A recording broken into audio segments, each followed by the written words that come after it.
अस्सलामु अलैकुम वरहमतुल्लाहि वबरकातुहू। हकीम मोहम्मद मोहसिन रज़ा गोलड़ी एक बार फिर एक नए टॉपिक के साथ आपकी खिदमत में हाजिर है और आपको अपने चैनल गोलड़ा दवाखाना में खुशामदीद कहता है। दोस्तों, आज मैं आपके साथ कुछ ऐसी औरतों के बारे में बात करने जा रहा हूँ जिनसे हुक्मा कराम ने जमा यानी हम बिस्तरी करने से मना किया है। तो चलते हैं टॉपिक की तरफ। ज़न सगीर, इससे मुराद ऐसी लड़कियां जो बलोगत को ना पहुंची हों, यानी जिनके असाए तनासल की नशो नुमा मुकम्मल ना हुई हो, इनसे जमा करना नहीं चाहिए, क्योंकि इनसे जमा करना ज़ोफ़-ए-बा का बायस बनता है। ज़न हैज़ा यानी हैज़ वाली औरत, इससे मुराद ऐसी औरत है जिसको हैज़ आया हुआ हो, इससे भी जमा करना मुज़िर है। हैज़ के अयाम में जमा करना मर्द और औरत दोनों के लिए नुकसानदाह है, क्योंकि इन दिनों में औरत से जमा करने से औरत को दर्द होता है और इसके अज़ा को भी नुकसान पहुंचता है। मर्द की तबीयत में भी एक किस्म की कराहत और नफ़रत पैदा होती है।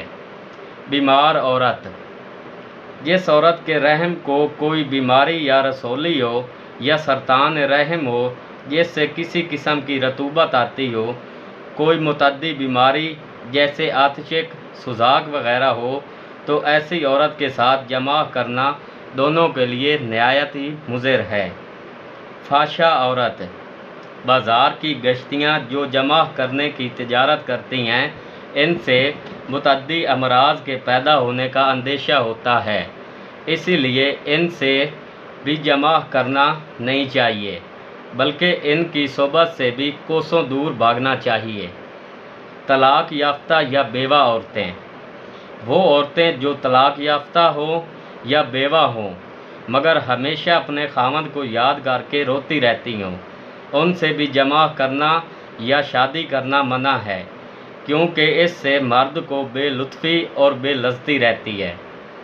ऐसी औरतें जो अरसा दराज से मर्द के पास ना गई हों, उनसे भी जमा करना अच्छा नहीं, क्योंकि ऐसी औरत में मुतफ़न मवाद और फुजलात जमा हो गए होते हैं, जिनसे मर्दों को ज़रर पहुंचने का अंदेशा होता है। तो दोस्तों, ये ऐसी औरतें थी जिनसे हुक्मा कराम ने जमा यानी हम बिस्तरी करने से मना किया है। तो दोस्तों, इसके साथ ही हकीम मोहम्मद मोहसिन रज़ा गोलड़ी को इजाज़त दीजिए। इंशाल्लाह मिलते रहेंगे इसी तरह की मज़ीद मालूमाती वीडियो के साथ। अल्लाह हाफ़िज़।